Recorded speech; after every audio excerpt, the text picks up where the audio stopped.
Guys, for today's video, i-share ko lang sa inyo yung experience ko with Security Bank credit card. So, na-discuss ko previously sa inyo yung about Simply Pay ng Security Bank. So, nag-grantan ako ng credit card and then nagamit ko na siya for a couple of months na. And good things and bad things about the Security Bank na credit card. Kung gusto mong malaman ano to at bakit hindi maganda ang na-experience ko dito, samahan nyo ako, pag-usapan natin yan. Sit back and let's discuss coming right up.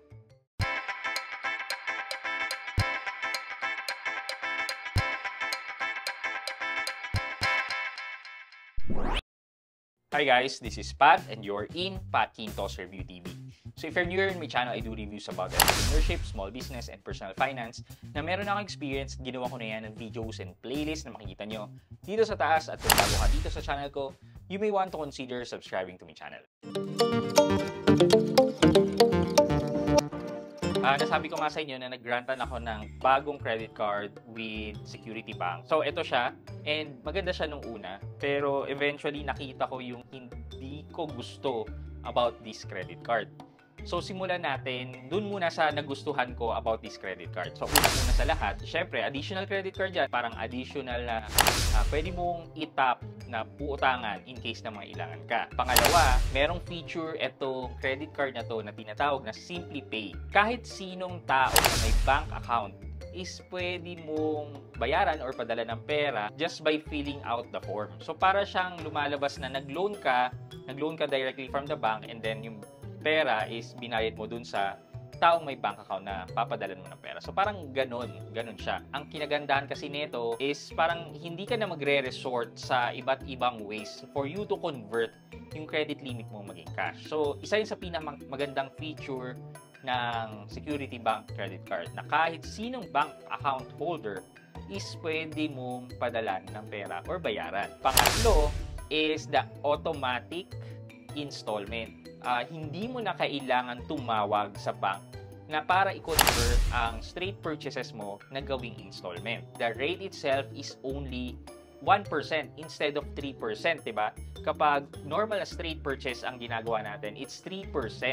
Pero dito, kay Security Bank na auto-convert ng installment, 1% lang ang interest. So maganda, mas makakatipid ka. Idagdag mo na rin, pang-apat is the manner na pagbabayad ko, which is pag nagbayad ako through BPI, 1 business day lang, nagre-reflect na kagad sa aking credit card. Once na nagbayad ka, pwede mo na magamit ulit if kailangan mo. So, ito naman yung talagang ayaw ko about this credit card. Dahil automatic installment siya, mako-convert yung straight purchases mo na kahit ayaw mo. Minimum ng 5,000 pesos bago siya ma-convert. So, paano kunyari lang, bumili ako sa Shopee dahil bakante yung Security Bank ko, doon ako bibili.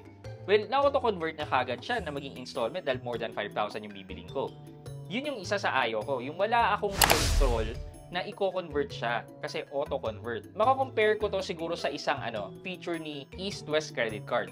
Si East West naman, pwede ka rin naman mag-convert ng straight to installment. Ang kinagandahan naman kay East West, hindi naman siya auto-convert, pero meron ka ring capability to convert straight purchase to installment by just tapping in dun sa cellphone app ni East West. At least may control ka. Ito, sige, 5,000 lang to, kaya kong bayaran yan.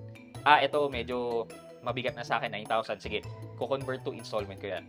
Pipindutin ko lang sa East West app and then i-enter yung OTP and then yan may installment na ako at mas mababang interest rate din. Ito si next gen na Security Bank credit card, wala kang option na ganun. So, automatic, pag nagkamali ka ng gamit na gusto mo palang i-cash, mako-convert siya sa installment. And ang installment ay kumakain ng credit limit. Madaling mapupuno yung credit card mo ng installment kasi nga auto-convert siya. Pangalawa, ito siguro yung pinaka-ayaw ko sa lahat. Para siyang online lending app. Sa kaka-follow up, ito na-experience ko na twice. Kasi, syempre, dahil binabayaran ko naman in full, di hahayaan ko munang kumita yung pera ko sa C-Bank ng ilang peso ng interest. Kasi, hindi naman mag-i-interest yung purchases ko with Security Bank kasi babayaran ko siya in full. 'Di ba? Kahit on due date ako magbayad, basta in full, wala akong interest charges or finance charge. So, ito nga, sabi ko, para siyang online lending app sa kaka-follow up sa inyo. Tumawag sa akin. Sabi ko, ang aga-aga pa, nagre-remind na kagad ng payment ko. Tinatanong na kagad, saan ka magbabayad, doon pa rin ba sa dati, etc. Ha? Di ba ako nagbabayad on time? In full ako nagbabayad, tapos binabayaran ko on or before the due date. Ba't kailangan niyo pa akong tawagan? Meron ba akong bad record sa inyo? So, yan yung kinainis ko. And natsyempohan lagi na nasa labas ako, tumatawag, kala ko kung sino, nagdadrive ako, ayan. Parang nakakainis. Yung huli, medyo kinonfront ko na sabi ko, bakit mo ako kailangan tawagan? Eh, hindi pa naman ako due. Tuloy-tuloy lang agent salita ng salita. Ganito po kasi hindi niya na ako pinapasingit. Hanggang sa, sige, bala ka, magsalita ka na lang. Hindi ko na siya sinasagot kasi naiinis ako. Nakakainis, di ba? Di ba kayo naiinis? Sa mga online lending app, di ba? Wala pang due, tinatawagan na kayo. Eh, ito, legit bank, masyadong maaga mag-remind. Baka ang gawin ko dito, pagkatapos kong bayaran, hindi ko na siya gagamitin. Hayaan ko na lang for emergency cases lang talaga na gagamitin siya. Meron lang akong na-auto-convert na nagamit dito kay Security Bank na nagkamali talaga ako. Bigla akong ginamit na pambayad ng kuryente. Eh, ang kuryente namin umabot ng 10,000.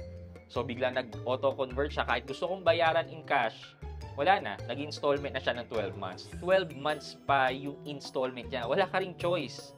Kung hindi yon 12 months. Hindi akong maganda yung installment, pero sabi ko nga, may time na hindi mo naman gustong i-installment or may time na may pambayad ka naman talaga. For our question of the day, ano ang magiging reaction nyo kung ang legit bank ay, let's say, 10 days early sa pagre-remind sa inyo ng inyong payment for your credit card? Let me know sa comment section sa baba at may chance kayo manalo ng 1,000 pesos para sa ating GCash giveaway.